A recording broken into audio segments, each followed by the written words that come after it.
Welcome to the Infinite Spark of Being podcast. My name is Keith Welsh, and for those of you that are new here, I am a meditation teacher, a thought transformation and restructuring coach, speaker, as well as the author of the Infinite Spark of Being book series. If you'd like to learn more about that, you can do that at theinfinitesparkofbeing.com.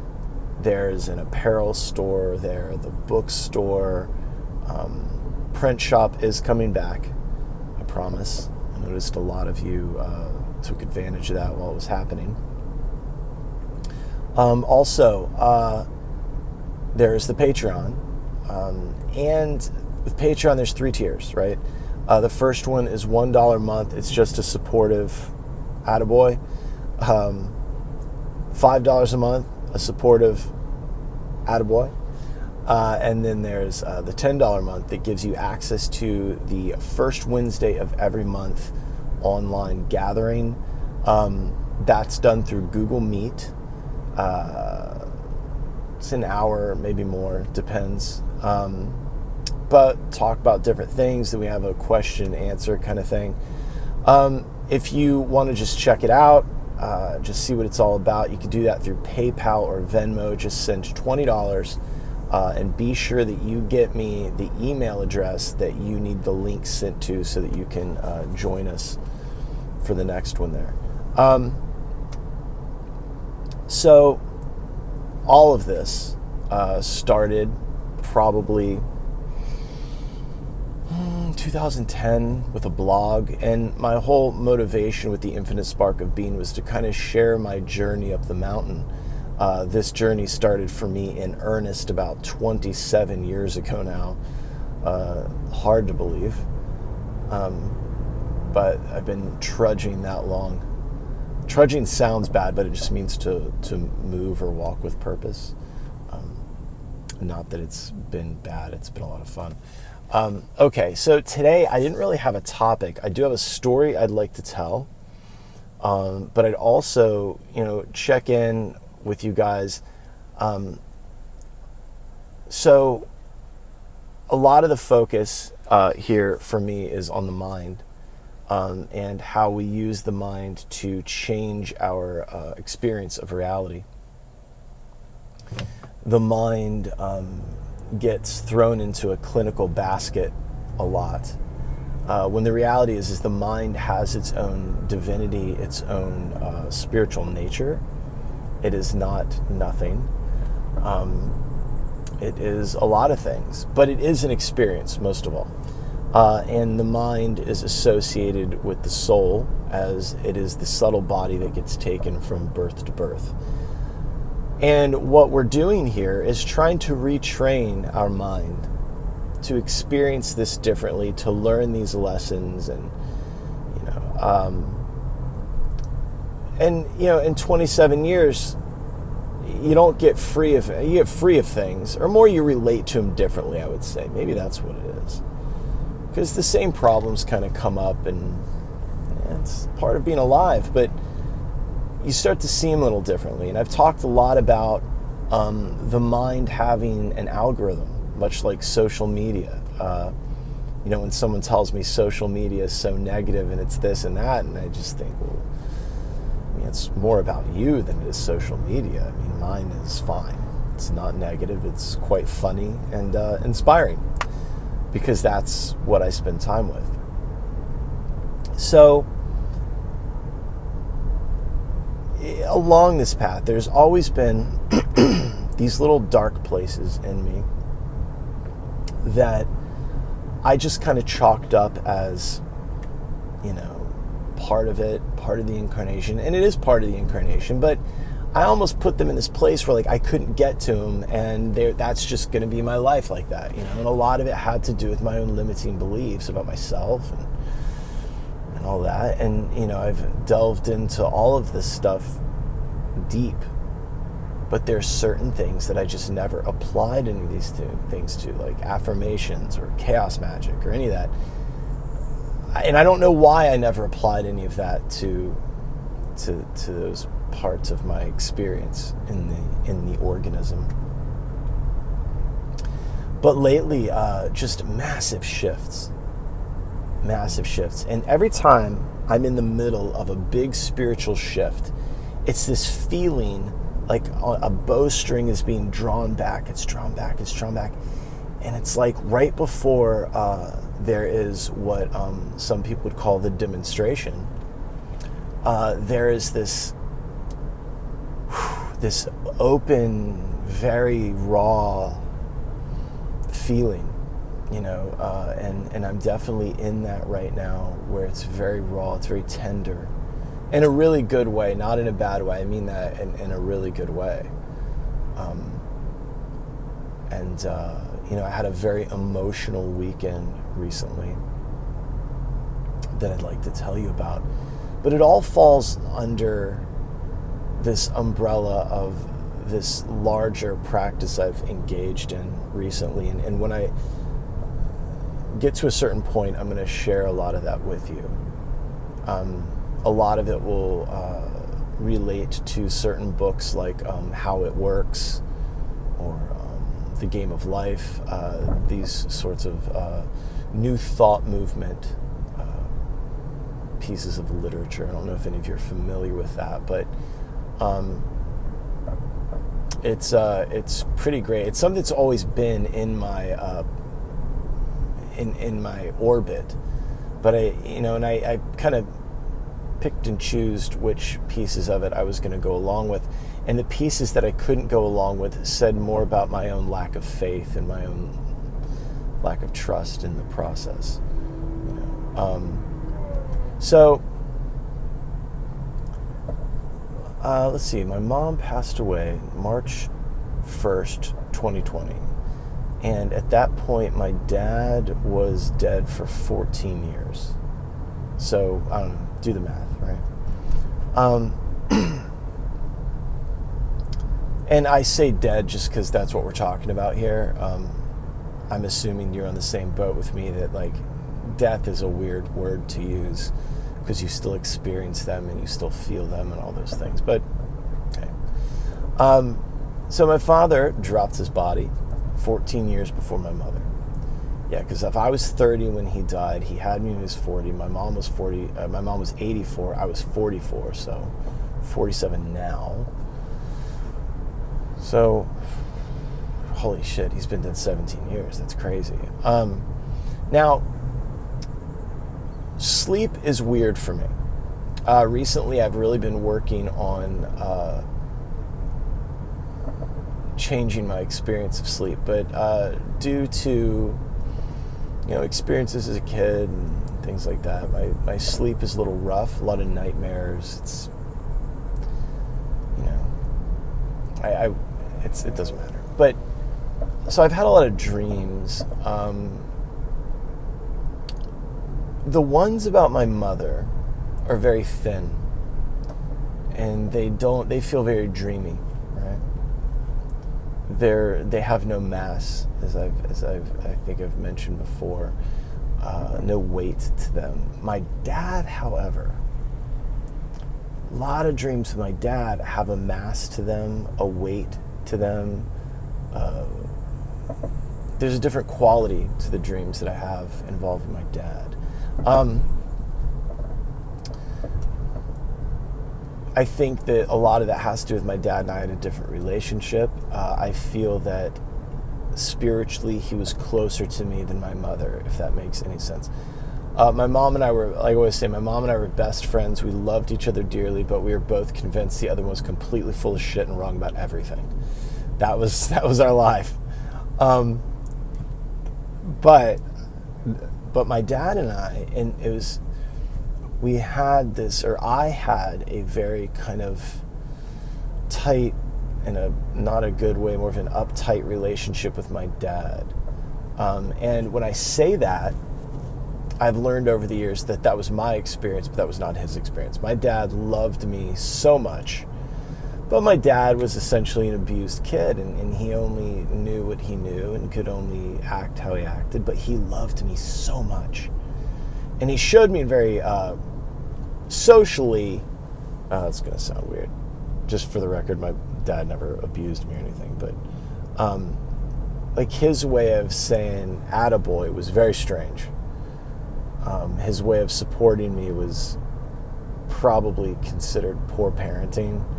In hindsight, I'm glad he did everything that he did. He watched another boy beat the absolute pee-whining dog water out of me, as my mom would say, in the middle of our cul-de-sac, and then put me in kickboxing immediately. Now, at the time, I was actually taking Taekwondo. And after I got my ass absolutely handed to me, he said, "That was embarrassing." And then he says, "Is that Taekwondo?" My dad boxed in the Marine Corps. He was not impressed with Taekwondo. But I ended up getting into kickboxing and, more combat sports later on. And so, that was an unskillful moment in parenting that, turned out to be very beneficial for me. And it's what I needed. That might not be a popular opinion, but sometimes a little boy needs to get the pee-whining dog water knocked out of him to learn a lesson. So, my father and I, I finally started to want a closer relationship with him, and then that same year, he let me know that he was dying.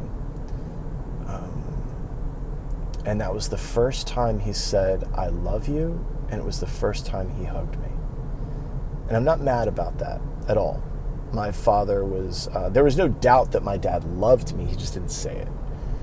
And a lot of people like to beat their parents over the head with the fact that they never vocalized it, but your parents loved you. Just, it's not going to always be a Hallmark movie. But my dad, he also, with hugging, it's like my dad was a Marine in the Korean War. He wasn't trying to hug his kid. For him, that was something women did. And, you hug women, you don't hug men. Women can hug women and men can hug women, but men don't hug men. He certainly didn't cry, because that was very weak. But my dad loved me a lot. So,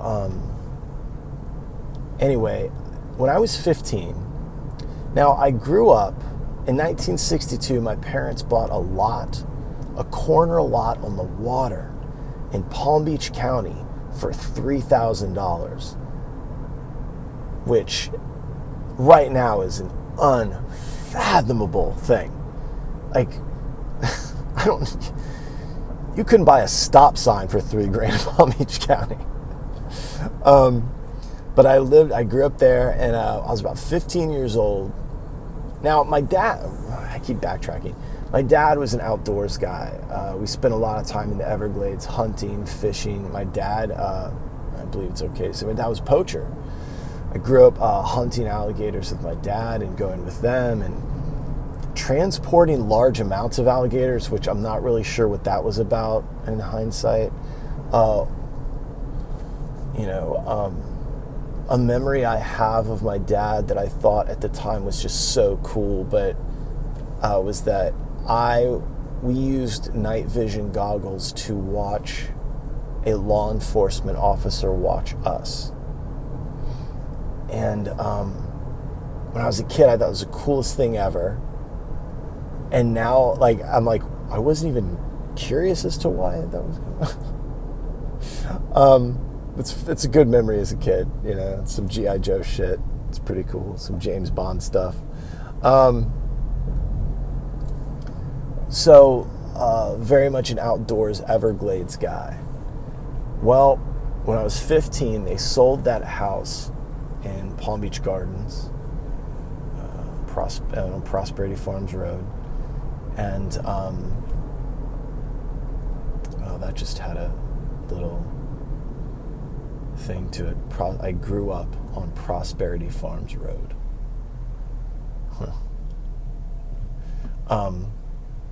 So that coincides with one of my affirmations. This is what I'm saying. These things just start showing up, and you start realizing things. But when I was 15, my dad moved out. My parents did not divorce, but my dad needed to get out of Palm Beach County, so he bought 7 acres on the rim canal that goes around Lake Okeechobee. Look at a map, see what I'm talking about. And he had the Seminoles, he paid some Seminole Indians to come out and build a chickee, which is their traditional living structure. So here he had this 4 large poles, like the size of a telephone pole, and it had a palm frond roof on it, and he put a raised floor in it. This was off the ground. Put a half wall around it, right? Like kind of the height of like a wainscoting or something like that, maybe a little shorter. Screened it in, and then had plastic he would roll down if the weather got rough. And then he had a gas stove and, you know, a little shower and stuff, and a bathroom. He had a porta-john that he rigged up somehow. I have no idea. But he lived out there for 4 years. Now, I don't mean that he hung out on the weekends and came to... No, like, he lived out there. If I wanted to see Dad and Mom wanted to see her husband, we had to go out there. And sometimes you'd have to go to the doctor or something. He'd, you know, come into town, or as he would say, whatever. But no, he lived out there. And so my dad I grew up around a lot of airboating and fishing and all this stuff. And so those were all of his friends. Well, my dad had a friend that had been in... I don't ever remember a time where Shorty was not around. I remember when Shorty lived in a giant wooden topper he built on the back of a pickup truck, and it was called the Goat Wagon. Shorty was a moonshiner.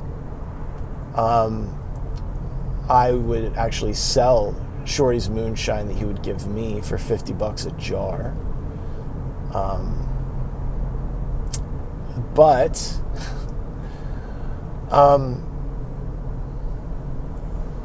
So there was Shorty, and Shorty was from North Georgia. He was very much this wild man. And he bought... Now, my uncle had purchased the land next to my dad, and Shorty bought it off of my uncle, and he paid cash. He bought it for $40,000, and he paid cash for it. He pulled money literally out of a coffee can and gave it to my uncle. This was a long time ago, by the way. This is very much pre-9/11. So I don't know what, like, I doubt he deposited all that money once. I think that's like illegal to deposit $40,000 in cash. I don't know, but he pulled it out of a coffee can. Because the joke was when they asked me where I thought it came, they were like, I was like, you probably had it in a sock, and they were like, nope, coffee can. I thought, that is fucking crazy. So Shorty bought that land and then lived out there on the property next to my dad. And a cypress head is a big clump, a group of cypress trees. There's palm trees and there's cypress trees, oak trees. There's a big cypress head, or a head, which is just it's a bunch of fucking trees. And Shorty cut a pathway into it and then cleared out a section in the middle of it and built a structure inside of it that he called the Hooch. It's essentially a tree fort. And he lived inside of that with my dad for 4 years. And then after 4 years, my dad built the house out there, this big house on stilts. And that was when my mom moved out there and joined him. By then I was 17 or 18 or something. Old enough to kind of live alone with my cousin Katie, who lived with us. Yeah, she lived out there with him. And then Shorty still lived in this thing, and he would siphon the electricity off of my parents, and my mom would just bill him at the end of the month. And so last weekend we had a birthday party for Shorty. Now, my mom left that property 10 years after my dad died. An old couple bought it, and they couldn't maintain it because it's a lot to take care of. And they sold it to a young couple in their 40s. And so they bought it, and they lived there. Well, Shorty kind of became friends with them and essentially taught them how to live out there.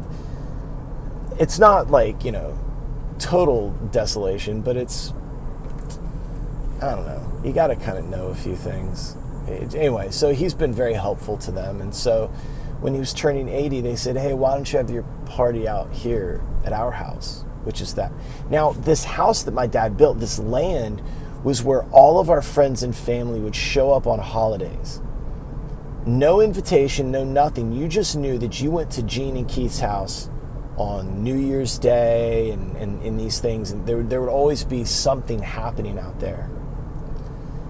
And no one had really done that since my dad died, actually. It kind of like tapered off.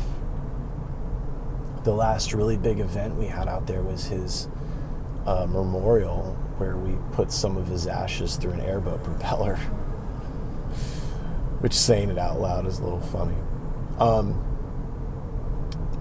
One time we were duck hunting, and I left all my shotgun shells on the boat deck, and I had started the boat, and we took off, and all of my shotgun shells rolled back through the fucking propeller. And it sounded worse than it was. Anyway, so, this friend of ours, Kara Jo, reached out. She's like, hey, you going to Shorty's birthday? And I said yes, but I was very apprehensive. Going out there. Now, I'd been out to the house since this couple had lived in it. Sarah Lou, Shorty's wife, took me over there one day just to show me all the cool things they'd done to it. And it's beautiful now. They really did a good job with it. But I don't know. I just had this, there's a piece of me, it's like, that sounds so energetically and emotionally exhausting.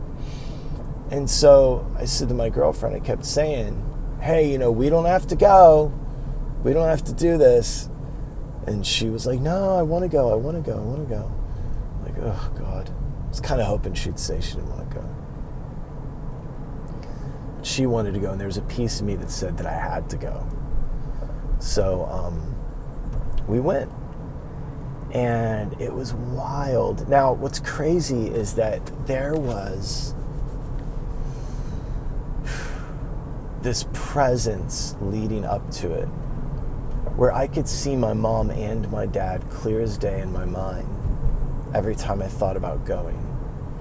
And there was a piece of me that felt as though going out there was me introducing my girlfriend to my parents, which is very emotional, very interesting, and just wild to me. It's very wild. And I didn't say that to her, right? So we go out there,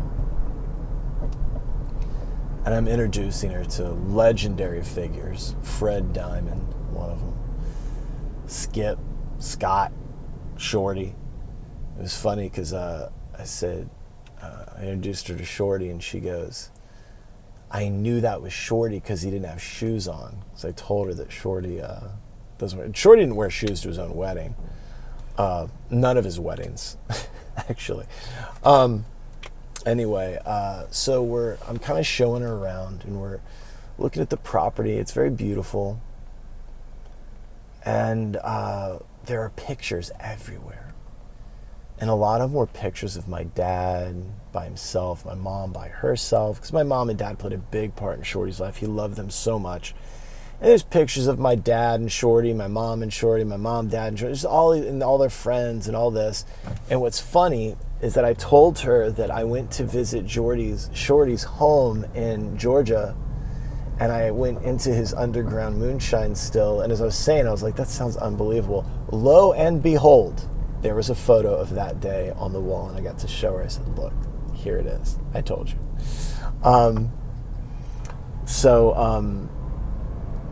We're walking around looking at all these pictures, and it's really cool.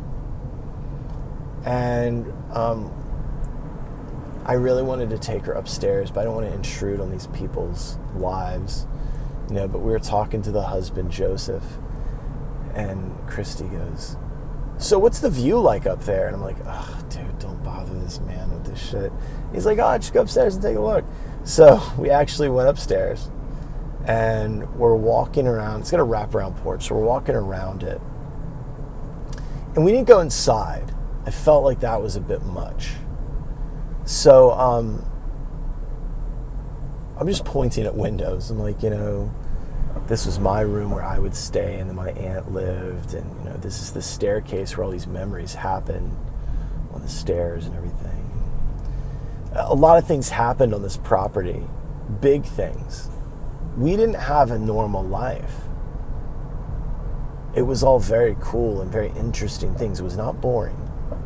There were shootouts out there. It's wild. So there's a lot of energy. If you ever want to look up the stone tape theory, it's very interesting. Stone tape, not stoned ape, stone tape.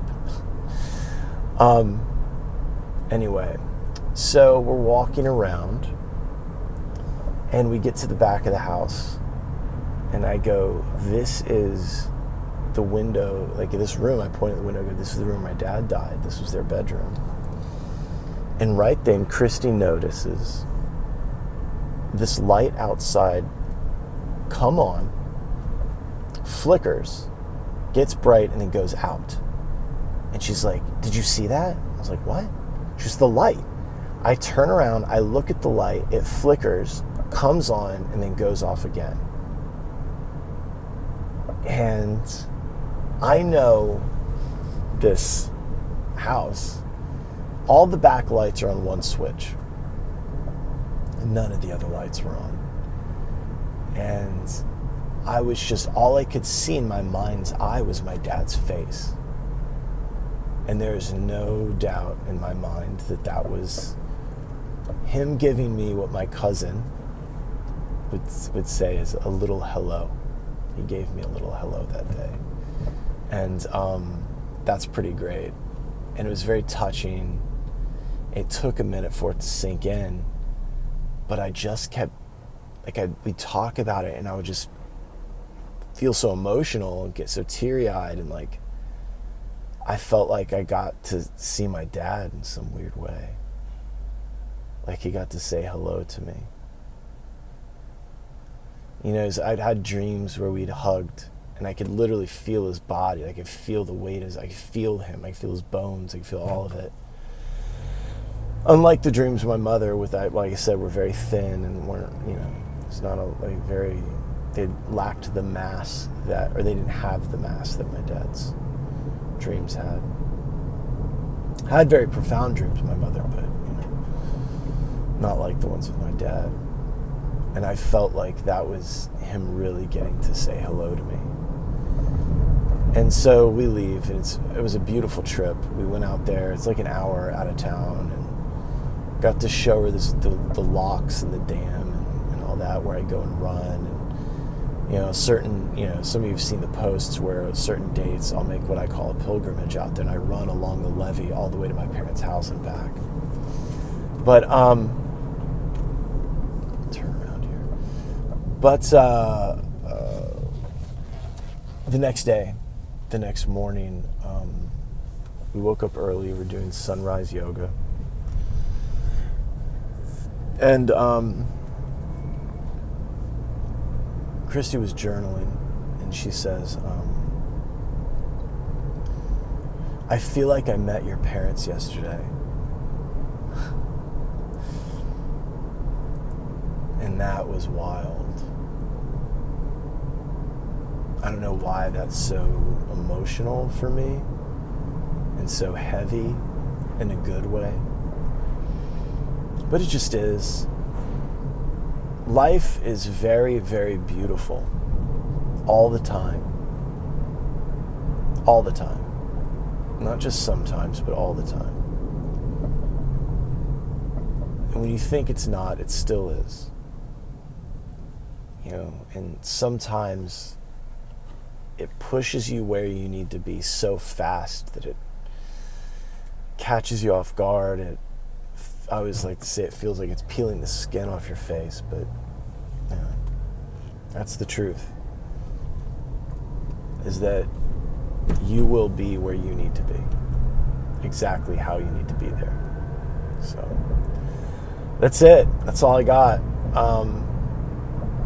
Again, if you want to support this effort, go to theinfinitesparkofbeing.com and check out the online first Wednesday gathering, first Wednesday of every month. The next one, I believe, is September 6th.